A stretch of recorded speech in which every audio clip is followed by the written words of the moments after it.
Buenas, ¿cómo están?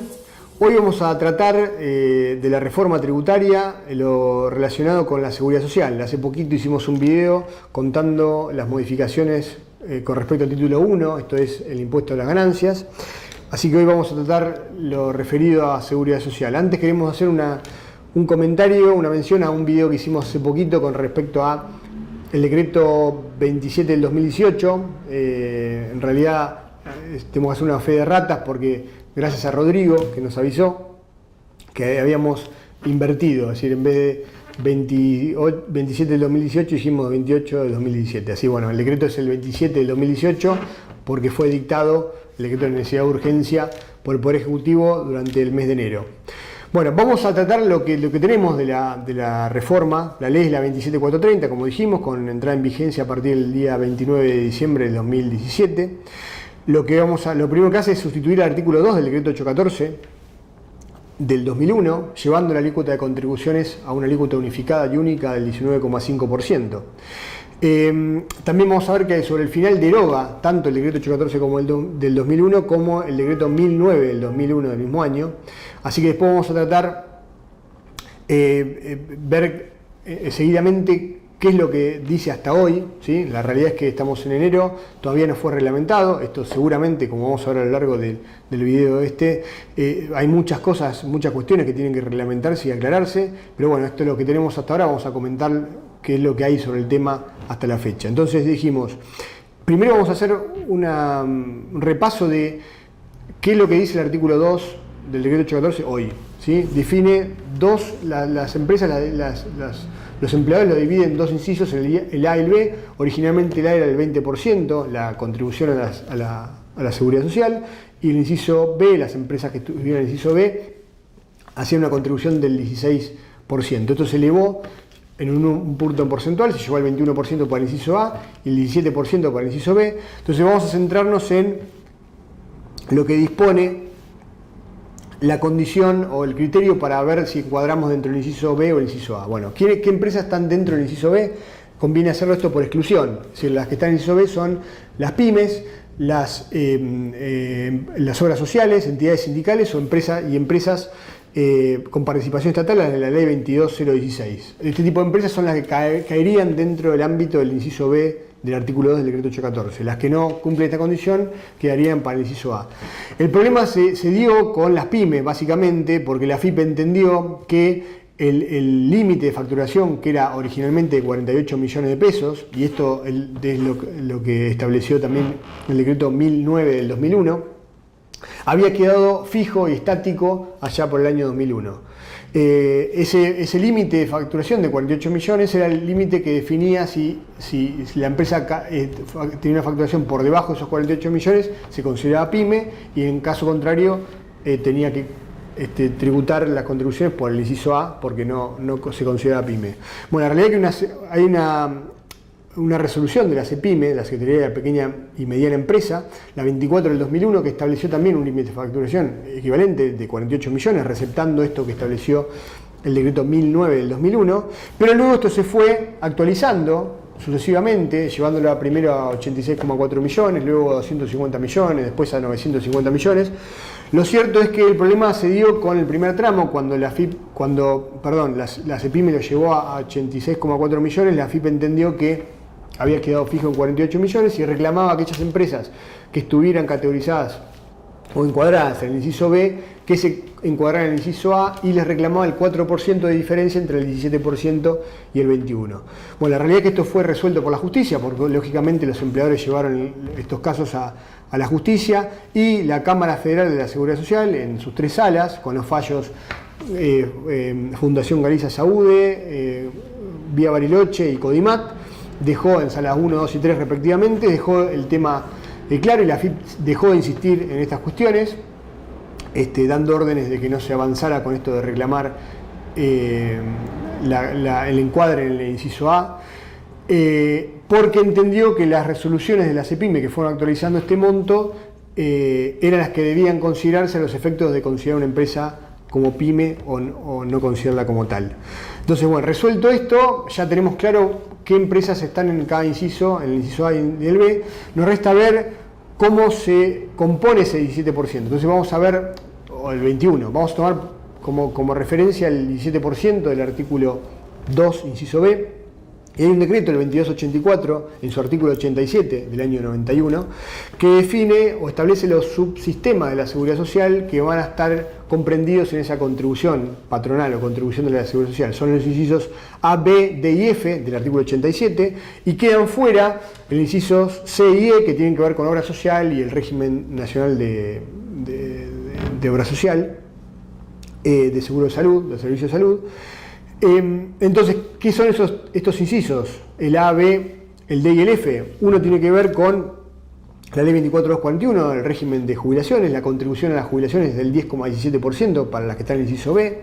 Para el régimen nacional de asignaciones familiares, ley 24714, la contribución es del 4,44%. Para el régimen del Fondo Nacional de Empleo, ley 24.013, la ley nacional de empleo, la contribución es del 0,89%. Y para el Instituto Nacional de Servicios Sociales para Jubilados y Pensionados, esto es el PAMI, ley 19.032, la contribución es del 1,5%. Entonces todo esto totaliza un total del 17%. La verdad es que la distribución, los porcentajes, esto fue definido a través de un aplicativo. Y lo que dice el Poder Ejecutivo con la ley 27430 es que se va a respetar las mismas proporciones para cada uno de los subsistemas hasta el año 2022, a partir del cual el Poder Ejecutivo puede definir otros criterios, otro porcentaje, otras proporciones para cada uno de los subsistemas. O sea que hasta el 2022 va a seguir este régimen de asignación. Entonces lo que tenemos que ver es, aunque aumente al 19,5%, qué porcentaje representa cada uno de estos que vimos recién del total, del 17%, y ese porcentaje se va a seguir respetando. Obviamente esto no lo vamos a hacer nosotros. Entendemos que en el aplicativo, tanto el que funciona bajo plataforma del SIAP como de declaración en línea, se va a receptar esta modificación de las contribuciones y los porcentajes para cada uno de los subsistemas automáticamente. Así que bueno, en la medida que encuadremos en el inciso A y B hasta el 2022, donde esa distinción no va a existir más. ¿Cómo se va a hacer? ¿Todo ahora en un año? No, se va a hacer de manera gradual, es decir, el gradualismo es lo que prima en esta modificación, esta reforma tributaria. Se va a ir aumentando de a 0,5 puntos porcentuales la contribución del inciso B y se va a ir disminuyendo en 0,3 puntos porcentuales las contribuciones para el inciso A. Entonces, para el febrero del 2018, dijimos que entra en vigencia a partir de febrero, es decir, en febrero ya las empresas que estén en el inciso B o el A, pero vamos a tomar como referencia el inciso B, van a tener que tributar una alícuota de contribuciones patronales del 17,5% ya. ¿Sí? O sea, declaraciones juradas que vencen a partir de marzo, a partir del 9, acuérdense, con la modificación de los vencimientos para empleadores. O sea, rige para el devengado febrero. De febrero hasta el 31 de diciembre del 2018, la alícuota va a ser del 17,5% y la del inciso A se va a reducir en 0,3, o sea, se va a llevar al 20,7%. Para el 2019 va a pasar a 20,4% el inciso A y 18% el B.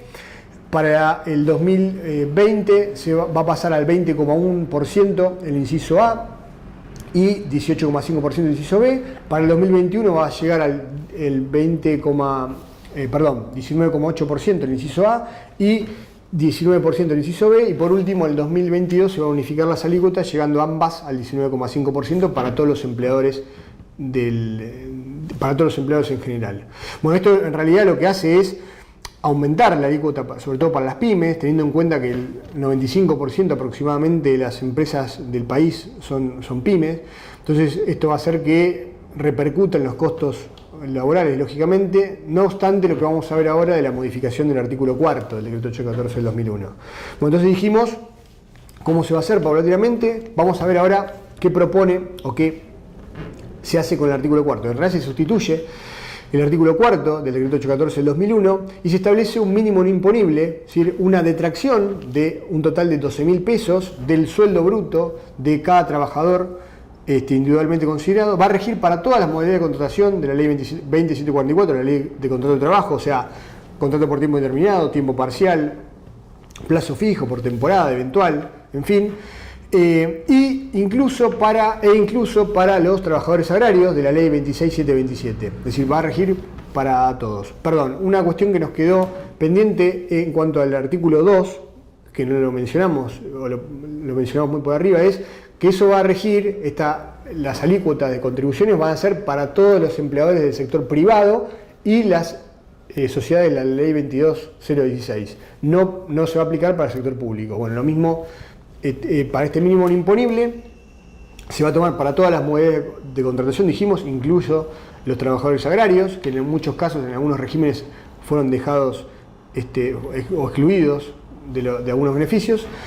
Pero esos 12.000 pesos se van a aplicar recién en el año 2022, con lo cual también se va a dar una gradualidad. Acá y se va a ir tomando de a un 20% cada año, o sea, un 20% a partir de febrero. Ya en febrero del 2018 se aplica esta detracción del mínimo no imponible. ¿Por qué hablábamos de mínimo no imponible? Porque se va a tributar contribuciones por todo lo que exceda de ese mínimo. Suponiendo que estamos en el año 2022, la detracción va a ser de 12.000 pesos. Se va a tributar contribuciones por todo lo que sea los 12.000 pesos. Suponiendo un sueldo de 20.000 pesos, detraemos los 12.000, nos quedan 8.000, sobre esos 8.000 se va a hacer las contribuciones a la seguridad social. Lo mismo se va a aplicar a partir de ahora, es decir, a partir de febrero del 2018, la reducción va a ser del 20% de esos 12.000 a valores de hoy, es decir, 2.400 pesos, desde febrero del 2018 inclusive hasta 31 de diciembre del 2018. A partir del 2019 va a ser un 40% de esos 12.000, o sea, 4.800 pesos. Por todo el 2020, 7.200, o sea, el 60%. Por todo el 2021, 9.600 pesos. Y recién a partir del 1 de enero del 2022, llegamos a los 12.000 pesos. Lo que hay que considerar es que esa suma, que hoy son 12.000 pesos, comenzaremos por el 20%, se va a ir actualizando por índice de precio del consumidor, el IPC del INDEC, anualmente tomando como referencia octubre del año con octubre del año anterior. O sea, en función de la variación del índice se va a ir actualizando, con lo cual cuando lleguemos a el 2022 seguramente no sean 12.000 pesos, sino que serán la base una proporción mayor. ¿Por qué hablamos del mínimo no imponible? Y hicimos la comparación con un ejemplo, a diferencia del mínimo exento, porque el mínimo exento, del punto de vista impositivo o de la tributación, tiene que ver con que una vez superado ese mínimo exento se tributa por todo. Es decir, en el caso si fuera un mínimo exento sobre 20.000, si la remuneración supera los 12.000, o sea, en este caso 20.000, se va a tributar por todos los 20.000. Acá es mínimo no imponible porque se tributa por lo que exceda los 12.000. En este caso, en principio, a partir de febrero, 2.400 pesos. Se va a aplicar para todas las modalidades contractuales, dijimos, y se va a aplicar proporcionalmente para la jornada a tiempo parcial del artículo 92 ter de la Ley de Contrato de Trabajo, ¿sí? Que en realidad habla para la jornada, haciendo una proporción de la jornada habitual. Hubiese sido conveniente que se utilicen los mismos términos que se utilizaron en la reforma laboral, que fue la jornada asociándola al convenio colectivo, pero bueno, habrá que proporcionar. Si hablamos de una jornada de media jornada, de la jornada completa, en vez de 2.400 se van a tomar como detracción 1.200 pesos. También la ley establece que en los casos del sueldo no complementario se tiene que tomar el 50% adicional en los semestres que culminan obviamente en junio y en diciembre, para contemplar el incremento de la remuneración por el SAC proporcional, que se va a hacer proporcionalmente en los casos donde no se haya trabajado todo el semestre. Lo mismo, la otra aclaración que hace, es decir, para el primer año, junio de 2018, vamos a tomar 1.200, o sea el 50% de los 2.400, y lo mismo se va a hacer en el periodo mensual, es decir, este monto, esta detracción de 2.400 pesos inicialmente es mensual, con lo cual tenemos que tomar que si el trabajador prestó servicios por una parte del año porque ingresó ya ha entrado el mes o se dio la desvinculación por cualquier motivo antes de finalizar el mes, tenemos que llevar esa proporción mensual de 2.400, dividirla por la cantidad de días del mes y multiplicarla, proporcionarla a los días efectivamente trabajados. También lo que dice que en el caso del SAC, si no trabajó todo el semestre, lo tenemos que proporcionar al porcentaje o la proporción del SAC realmente trabajado. Si trabajó 2 meses del semestre, porque entró con posterioridad, por ejemplo, tenemos que llevar esa reducción, esa detracción del 50% a una tercera parte de los 1.200, ¿sí? Y lo mismo dice para vacaciones parte proporcionales. Acá no coincidimos, entendemos que hay un error legislativo porque las vacaciones parte proporcional son un concepto indemnizatorio de naturaleza no remunerativa, por ende no corresponde hacer contribuciones a la seguridad social y mucho menos tomarnos una detracción vinculado a ese rubro, ¿sí? Así que bueno, entendemos que esto tendrá que o ser modificado o aclarado a partir de la reglamentación. Nunca lo que quede como resultado después de hacer la detracción va a poder ser inferior a los topes mínimos establecidos por el artículo 9 de la ley 24241. A ver, ¿qué se refiere esto? Hoy tenemos topes mínimos y máximos para aportes y contribuciones. Bueno, acá lo que habla es el tope mínimo para contribuciones de la Seguridad Social, ¿sí? Una vez que nosotros del sueldo bruto hagamos la detracción, lo que nos quede nunca puede ser inferior a ese tope mínimo. Tengamos en cuenta que el tope mínimo ese es mensual, con lo cual tenemos que comparar proporciones similares, es decir, llevarlo también a la proporción del mes si es que no trabajó todo el mes completo. Y establece que el Poder Ejecutivo Nacional va a poder hacer anticipadamente esta detracción, o sea, llegar al 100% anticipadamente, no esperar hasta el 2022, o establecer porcentajes distintos o detracciones más altas para determinados sectores de actividad o para los empleadores que están radicados en provincias que componen el Plan Belgrano. Estas son el noroeste argentino, las provincias de Tucumán, Catamarca, Santiago del Estero, La Rioja, Jujuy y Salta, y para el noreste argentino son Misiones, Corrientes, Chaco y Formosa. Bueno, para todas esas provincias el Poder Ejecutivo puede determinar que los porcentajes se modifiquen o que esta detracción se haga antes del 2022. Por otro lado, lo que se hace es derogar el anexo 1 del decreto 814 del 2001, esto de relevancia sobre todo para las empresas que están del tercer cinturón del Gran Buenos Aires, alejándonos de la capital de la Ciudad Autónoma de Buenos Aires. ¿Por qué? ¿Qué es lo que decía o qué se aplicaba a través del decreto 814, del anexo 1 del decreto 814? La posibilidad de tomar como crédito fiscal en el IVA un porcentaje aplicado a la base imponible de las contribuciones patronales. Es decir, tomando en cuenta el lugar, el sector donde trabajaba, del país, donde trabajan los empleadores, porque puede darse el caso de que una empresa tenga empleados en distintas partes del país, de la base, la masa salarial, la base imponible con destino a las contribuciones a la Seguridad Social, se aplica un porcentaje que en algunas provincias llega a ser del 10%, y ese porcentaje, el importe que nos dé, lo podemos tomar como crédito fiscal en el IVA, en la declaración jurada de IVA. Siempre y cuando se hayan abonado las cargas sociales al momento de la presentación de la declaración jurada de impuesto al valor agregado. Bueno, este beneficio que hoy tienen empresas que están alejadas de la capital de la Ciudad Autónoma de Buenos Aires, bueno, lo van a dejar de tener, no de un día para otro, pero va a ser paulatino. Hay un cuadro que nosotros lo tenemos compartido en la página, pero bueno, está acompañando la legislación que determina que esos porcentajes se van a ir reduciendo desde febrero del 2018 hasta el 31 de diciembre se va a aplicar un porcentaje, y a partir del 2019, 2020 hasta el 2021 se van a ir reduciendo para llegar al 0% para todos los empleadores, para todas las provincias y localidades a partir del 2022. Bueno, esto también va en desmedro de no solo de las pymes, sino de las empresas de economías regionales, donde quizá esta posibilidad de computar como crédito fiscal en el IVA un porcentaje de esas contribuciones era interesante y les reducía los costos. Bueno, esto vamos a ver digamos, si este beneficio se compensa de alguna otra manera con algo que dicte la reglamentación o a través de alguna otra normativa. Pero esto es lo que tenemos hasta ahora. Y por último se deja sin efecto el título 2 de la ley 26940, que habla sobre los regímenes de promoción. Acordémonos que el título 1 tiene que ver con el REPSAL, el título 2 habla sobre los regímenes de promoción. Tenemos dos alternativas, artículo 18 y artículo 24. Vamos con el primero. No queremos hacer acá una explicación, pero sino traerlo a colación y ver qué es lo que cambia o qué es lo que se deja sin efecto. El artículo 18 habla de los microempleadores.